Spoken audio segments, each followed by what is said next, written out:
পশুর হাটের সবশেষ পরিস্থিতি নিয়ে জানাতে এই মুহূর্তে চট্টগ্রাম থেকে যোগ দিচ্ছেন আমাদের সহকর্মী অনুপম শীল। অনুপম, পশুর হাটের চিত্র কেমন দেখছেন? বেচা কিনা কতটা জমে উঠেছে? আর তো মাঝে একদিন বাকি, দরদাম কেমন দেখছেন?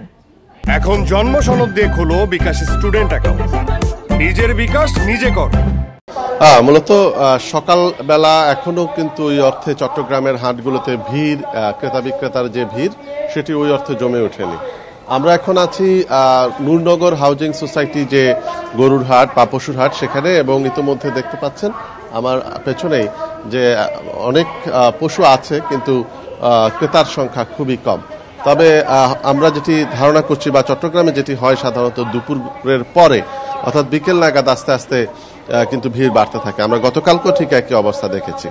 তবে এবারের পশুর দাম নিয়ে কিন্তু ক্রেতা বিক্রেতার মধ্যে যথারীতি পুরনো যে গল্প, অর্থাৎ পরস্পর বিরোধী অবস্থানে আলোচনা আছে। অর্থাৎ বিক্রেতারা বলছেন যে পশুর দাম তাদের যে খরচ সেই খরচের তুলনায় কম। অর্থাৎ আমরা এখন যেই পশুটি এখানে আমরা এই মুহূর্তে দেখতে পাচ্ছি, এই পশুটি চন্দনাইশ থেকে একজন গৃহস্থ নিয়ে এসেছেন। তিনি মোট 3টি গরু নিয়ে এসেছেন। তো এই গরুটি তিনি ইতোমধ্যে 3 লাখ টাকা ক্রেতাদের পক্ষ থেকে দাম বলা হয়েছে, কিন্তু উনি এখনো বিক্রি করেননি। উনি বলছেন যে প্রায় গত 3 বছর ধরে তিনি ঘরে এই গরুটি পালন করছেন, কিন্তু 3 লাখ টাকায় তার সেটি আসলে পুষাবে না।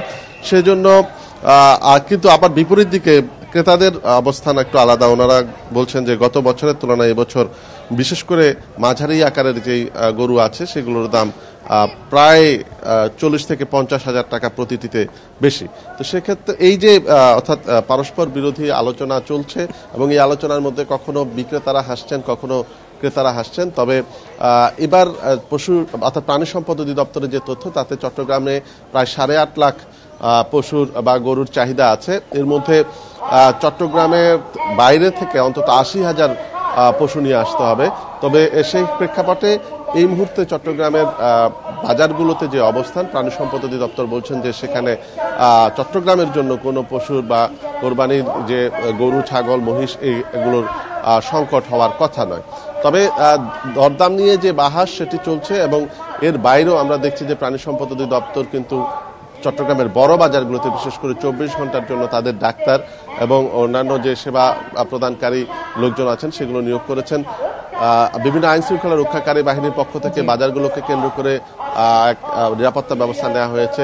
বিশেষ করে আমরা দেখছি যে কোনো ব্যাপারী যাতে কোনো মলম পার্টি বা অজ্ঞান পার্টি এই ধরনের কারো খপ্পরে না পড়েন, এই জন্য পুলিশ প্রশাসনের পক্ষ থেকে কিছুক্ষণ পর পরে কিন্তু মাইকিং করা হচ্ছে, বাজারগুলোতে সকলকে বলে দেওয়া হচ্ছে। অনুপম, আপনি তথ্য সংগ্রহ করতে থাকুন, পরবর্তী সংবাদে আপনার সঙ্গে আমরা আবারও যোগাযোগ করব। চট্টগ্রাম থেকে পশুর হাটের সবশেষ খবর নিয়ে জানাচ্ছিলেন আমাদের সহকর্মী অনুপম শীল।